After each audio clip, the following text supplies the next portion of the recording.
Chapter 41, The End is Near. Disclaimer, I have to end this sometime, don't blame me, blame the Swiss, their neutrality has forced me to finally reach the end of this. If they would invade Canada, maybe I could continue. Note, this is because a Swiss invasion of Canada would cause some sort of strange time dilation, causing the story to be both done and still being written all at the same instant. Maybe, the end is near. Thank you everyone for coming. Dumbledore's gaze swept the room. Kingsley, why don't you start? Yesterday morning, 2 Aurors working on a tip from one of their informants found the body of Antonin Dolohov. It appears that the killer found him taking his bath. The killer approached and grabbed one of the victim's feet, pulling it out of the tub, which caused the victim's head to go underwater. The killer then placed his foot on the victim's chest to prevent the victim from raising his head to breath. Why are you placing so much importance on this one crime? Dolohov was killed without using any magic. Kingsley licked his lips. And there is only one person in England that I know of that has a motive to kill him and a restriction on using his magic. You can't suggest that Harry could have something to do with this. Molly shrieked. Anyone could have done it. And if you're going to point the finger at Harry, then why not Ron or Hermione? They don't have the same killer instinct that Harry does. Kingsley smirked. How dare you say that Harry is a murderer? Molly's eyes flashed as she began to show signs of eruption. I won't have you. I'm not. Kingsley fought hard to keep calm. What I'm doing is telling you the conclusion that's being pushed by the minister's office. They say that of all the possible suspects, the only ones that have reason to be reluctant to use magic are the children, and of all the children, Potter is the only one that has what it takes to calmly walk into a room and kill a man and then calmly walk out. They've also pointed out that Harry is missing and thus without an alibi. It appears that Cornelius was not being as honest as I had hoped when he promised his support. Dumbledore shook his head sadly. He's on his way out. Moody leered. If he thinks something so pathetic will even go to trial, explain, Dumbledore commanded. Tonks. Moody turned to his subordinate. Why don't you tell them what you told me earlier today? Hermione and I were ambushed by a group of Death Eaters, Tonks began. They had cornered us in an alley and it was looking grim. It was at that point that a small man who identified himself as the professor asked if we needed assistance. He then took us through an unknown magical transport device that he called a portable hole. We watched from a distance as a man that said was Mr. Black killed the Death Eaters. All told, I'd say the fight was over in about 3 seconds. Dung, Moody commanded. It was common knowledge that there was an Auror team in the area, the filthy man said nervously. They ordered food and the delivery people are in the pay of some people who pass the information on. There you have it. Moody's leer deepened. Black was in the area and it is very possible that he was aware of the Auror team. In fact, it's very likely that he chose to strike because of the Auror team. No sense wasting a training opportunity after all. You're right, Dumbledore gave a slow nod. All Harry would have to do is mention the fact that Mr. Black was in the area and the case would be thrown out of court. But you're sure it wasn't Harry? Boy has potential, Moody said with a grin, but he's not up to this level.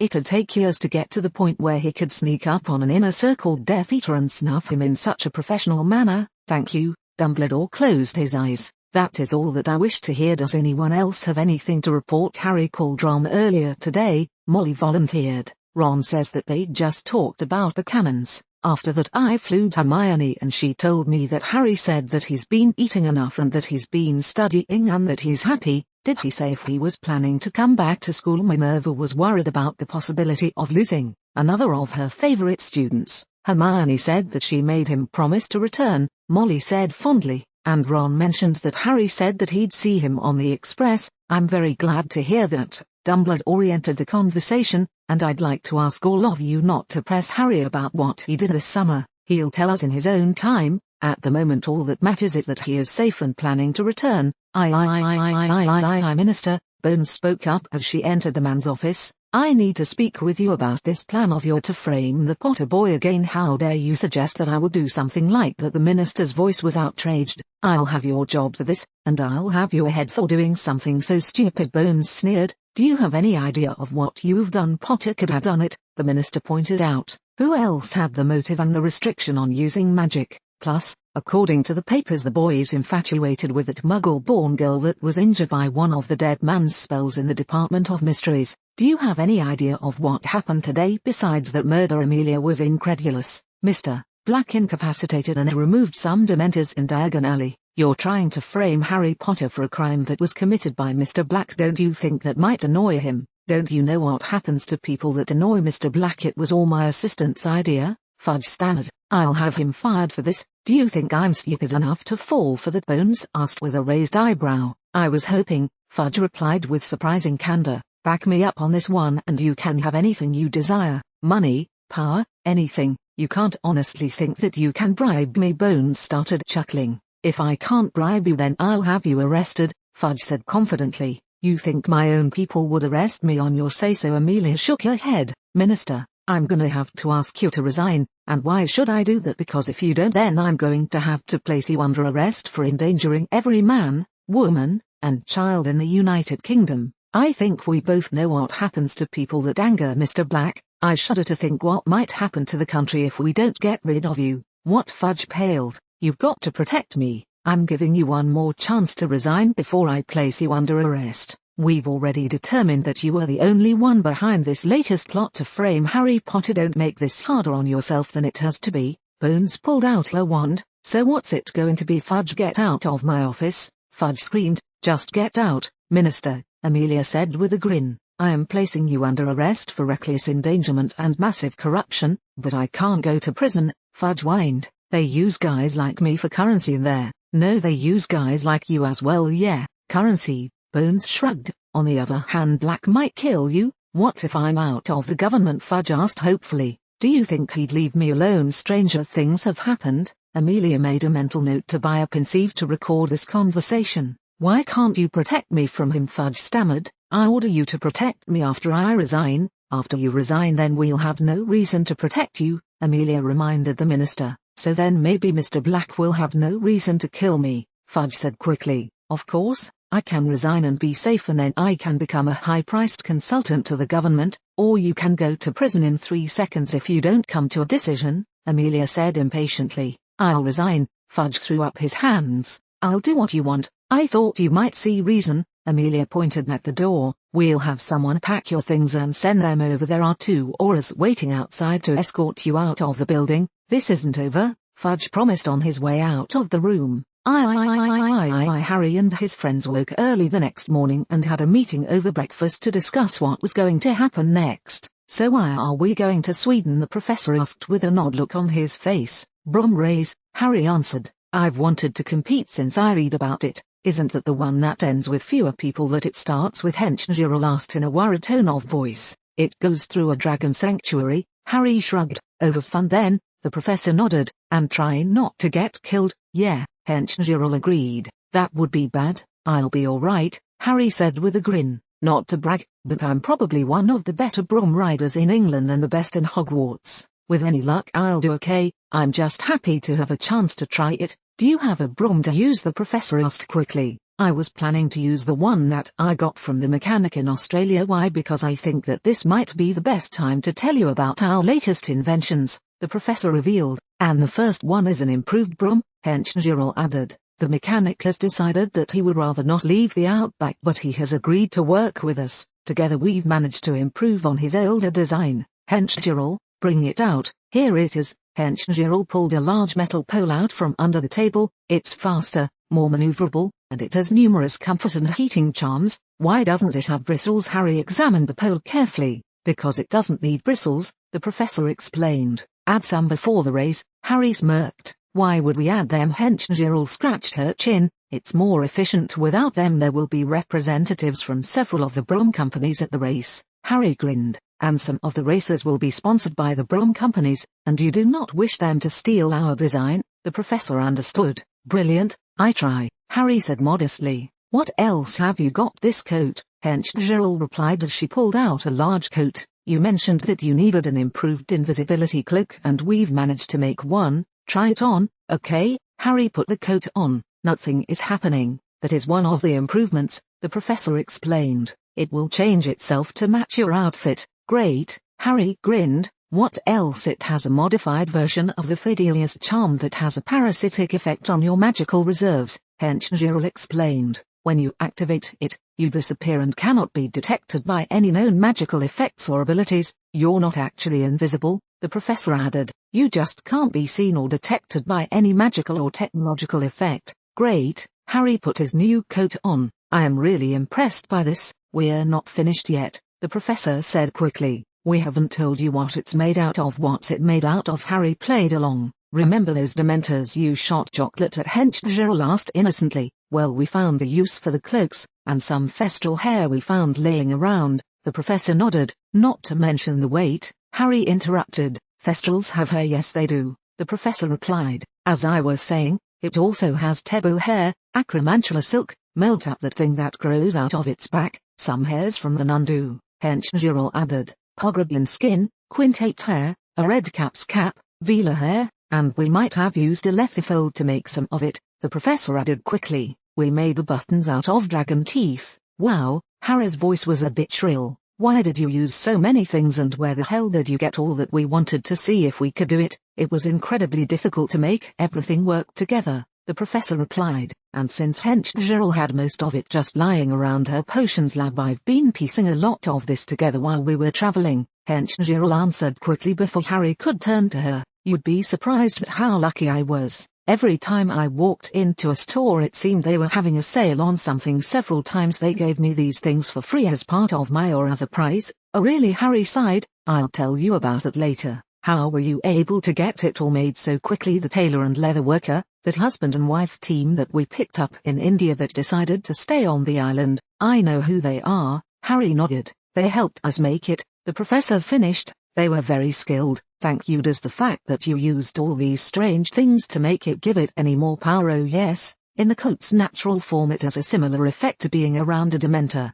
People will feel cold, and a bit hopeless. We believe that the last part might be from one of the other ingredients. The professor shuddered. It is also very spell resistant. We're not exactly sure about all the powers. Do be a good sport and tell us about them when you discover them. Sure thing, Harry agreed. So should we get down to the ground so I can register for the race and so that you two can find good spots? Okay, the professor said. Yeah, Henchgerald agreed. The three friends ported down and reappeared in front of the sign-in table for what was probably the most dangerous race in the wizarding world and the only race that went through a dragon preserve. Here for the race, the official behind the counter asked in a neutral tone of voice. Yes, Harry replied. Contestant or observer? Contestant, Harry answered. All right. The man pulled out a stack of forms. Fill out these forms and seal them in this envelope. Don't you want to know my name? Harry glanced over the forms. No, the official shook his head. It's easier if I don't know your names. If you die, that form will be sent to your next of kin along with a letter of condolence. What if I win? If you win, then the guy on stage will ask your name before he hands you the trophy.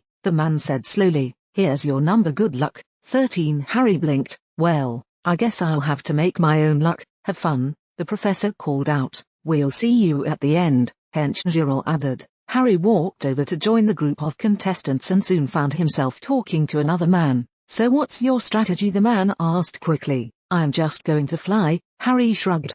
I'm gonna fly in the middle, the man answered quickly. I've seen this race before. The dragons eat the first few people and then fly up to pick off the stragglers. The middle, that's my place. I'm gonna survive this thing. Just you watch. That's nice. I've just have to go over here. Not. Harry walked away from the strange man. Hello, a woman wearing a shirt emblazoned with the Nimbus logo walked up to Harry. Are you here with one of the companies? Not really, Harry chewed his lip. I suppose I could be if I want to though. Oh, the woman seemed to be confused by Harry's answer. I'm here with Nimbus' finest brooms on the market. What are you using? Something a few of my friends cobbled together, Harry replied. I used to use a 2000. I loved that broom till it suffered some misfortune. If you liked the 2000, then you'll love our newest model. The woman gestured towards her broom. It has all the things you loved about our old brooms and a few things we've added for this new season. Listen to my acceptance speech and I'll tell all about it. Acceptance speech? Harry asked dumbly. I'm gonna win this thing. The girl smiled. Just you watch. I races to your marks. The announcer's call interrupted Harry's reply. Good luck, Harry spoke as they both ran towards the starting line. On your marks, get set, dart, go, the announcer shouted. Harry kicked off and immediately speed to the front of the pack. Risking a quick look to his rear, Harry's eyes bulged. There were a dozen dragons gaining on him and one was taking a deep breath in preparation to roast the boy who lived. Dodging to the left, Harry avoided the jet of flame and a dodge to the right avoided the next. Harry risked another look back and winced when he noticed that several more dragons had joined the chase. I must be pulling every damn dragon in the area, Harry cursed to himself. A jet of flame ruined Harry's muttering. this one so close that it singed the several hairs and ruined several of the twigs that the professor had duct taped to the end of his new broom. Taking a deep breath, Harry jerked the front of the broom and shot up towards the sun, hoping that the dragons would lose him in the glare. That didn't work. Harry rolled to one side to avoid the nearest dragon's lunge. Let's try the other way. Without missing a beat, Harry threw his broom into a steep dive and shot towards the ground. Closer and closer he came to certain death till at the last minute, Harry pulled out and shot towards the finish line 1 meter above the ground. Risking one last glance over his shoulder, Harry watched in amazement as several of the dragons plowed into the ground and as several more crashed into each other in their attempts to avoid the fate suffered by the other dragons. Damn, Harry said in astonishment as he crossed the finish line and into glory. That's not something you see every day. The crowd went wild when Harry stepped off his broom and he was quickly surrounded by several event organizers and well-wishers. Congratulations, one of the officials shouted to drown out the din of the crowd. Thanks, Harry shouted back. Come this way so that we can award you the trophy for first place and the others for surviving, the man added, gesturing towards a large raised platform. Harry and the other contestants gathered on the stage to receive their awards. Ladies and gentlemen, an elderly man stood behind the podium and addressed the crowd. We have witnessed something special tonight. Never before in the history of this race have we had so few fatalities. The cause for this is our newest winner, the man who attracted the attention of nearly every dragon in the area and then incapacitated with a textbook perfect Ronsky defensive feint, another first in this competition. Come over here, sir, and accept your award. Thank you. Harry accepted that large trophy. Are you representing any company? The old man asked, or are you here on your own? I suppose that you could say that I'm here with black ink. Harry's words stunned the crowd. And your name, sir? The old man asked slowly. The crowd froze to hear Harry's reply. Oh, sorry about that. My name, Harry looked over the crowd, is Mr. Black. Mr. Black, the old man stammered. Yup, Mr. Black, Harry agreed. Do you need me for anything else or can I be going? You can go. The old man licked his lips. Thank you for honoring this event with your presence. I've been wanting to come for a while now, Harry said with a grin, but I haven't been able to get here for a while. Have a good day. Harry hopped off the podium and to his two friends. Shall we be going then? I don't have anything that I need to do here. The professor nodded. Hench Gerald, nope. Hench Gerald shook her head. Let's go. The three friends appeared back on the Zeppelin and Hench Gerald immediately grabbed Harry's hand and pulled him aside. Yes, Harry asked. It won't take long, Hench Gerald assured her friend. We've got more things to show you but that can wait till later. I was wondering, would you like to be stronger? I suppose that could be useful. Yeah, Hench Gerald replied, but it'll be kinda gross. What did you have in mind? Harry asked with a raised eyebrow. I picked up some ream blood while we were traveling through the Far East. Hench Gerald bit her lower lip. As you may know, drinking it will give you great strength. What's the catch? Ream blood is extremely rare. I was lucky to get the amount that I did. Until recently I've been using it for some of my experiments with the doctor. Hench Gerald took a deep breath. We've determined that we have a surplus and that we can continue our experiments and still give some of it to you. Great, Harry nodded. What's the catch? We don't know how it will affect you, Hench Gerald replied. The doctor says that she thinks that it will do one of two things. It will either make you even stronger than you became when you became part werewolf and part vampire, or it won't do much to you, Hench Gerald answered. Neither of us thinks that it will harm you in any way. Okay, Harry nodded. I'll try it. Swallow this first. Hench Gerald handed Harry a small metallic orb. It'll make you scentless and it will also help you control your new strength. Without it, there's the danger that you'd turn me to paste if you decided to hug me. How does it work? Harry grabbed the ball and swallowed it. It will break up into tiny pieces in your stomach. The tiny pieces will move to different places of your body and will do their thing in those areas, Hench Gerald answered. Thanks. Harry took a deep breath. The blood here. Hench Gerald handed over a small vial. It'd probably be best to just down the whole thing as fast as you can. Well, Harry removed the cork. Here we go. Harry closed his eyes and tipped the vial into his mouth, letting the blood rain down his throat. How was it? Hench Gerald winced at the sight. Better than I expected. Harry's fangs elongated. It seems that my vampire part really liked it. My fangs have come out. They've never done that before. You go get some sleep, Hench Gerald commanded. I'm gonna go flu the doctor. Harry went back to the cabin and, remembering the shopkeeper's advice, paused before the mirror and deactivated the magical effect that concealed his face. Harry gasped in shock as he took in his new look. Where before his hair had been solid black, It was now peppered with bits of wet. A side effect accepting the Yuki Honor's gift. His face was tan and lined. A few new scars appeared on his hands and arms, but the biggest difference was his eyes, where before they had shined with life, now they were different. Harry gave up after several minutes of trying to figure out what made them different from before and decided to try out the Harry bracelet. Upon activating the bracelet, Harry shrunk an inch and paled a bit. His muscles lost the definition that he had built up over the summer and his eyes began shining again. After a minute or two of examining himself, Harry removed the bracelet and went to his bed for a bit of well-deserved sleep. Death of a fool by Letus Lovergood. Former Minister Cornelius Fudge was found dead in his home of an apparent suicide. Investigators say that it appears the minister threw himself down his stairs several times and then chose to end it all by drinking 3 quarts of an acidic substance. Ex-Minister Fudge's most recent project was, as you may remember, attempting to frame Harry Potter for a crime that was probably committed by Mr. Black. This paper has very little to add, but we would like to note how odd it is that so many people that annoy the mysterious Mr. Black end up committing suicide. And there has been some confusion. The only people that know that Harry and Mr. Black are one in the same are the first shopkeeper, Harry, the twins, Hench Girl, and the professor. No one else knows, and the twins are in possession of badges that will protect their minds. Some people have said that Harry should have built things up more before telling the twins. He would have if he had known about his reputation as Mr. Black.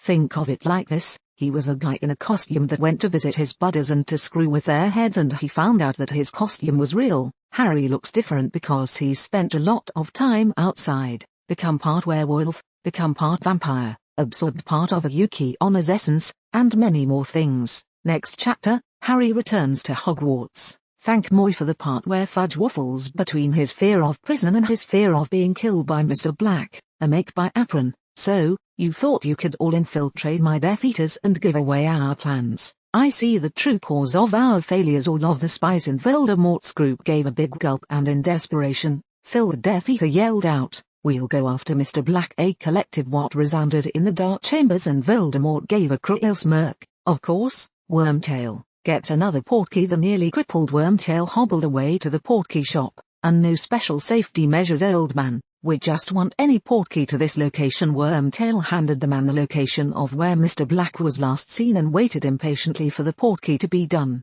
Meanwhile, the shop owner thought of why they would want a deficient portkey, unless they wanted the Death Eaters to be killed, unless they were just really poor, unless they were actually spies, unless you're. The old man shook his head and made his decision. He handed the Wormtail the portkey, and Wormtail apparated away. 3-2-1 Wormtail cackled as he watched the predictably dead traitors port away to their deaths. For once, he wouldn't be hurt in any way in an attempt to kill Mr. Black. For once he walked into your dark. Wormtail yelped as one of the remaining spies accidentally casted a tonsil-removing spell. Meanwhile, the traitors arrived at the circus. While wandless, they still had money on them and spent an enjoyable day. You know, maybe Voldemort isn't such a bad guy, since he sent us here instead of killing. The man immediately began to choke on the popcorn he was eating. The others started to babble incoherently to where they supposed was Mr. Black after saving their friend. "We love you, Mr. Black.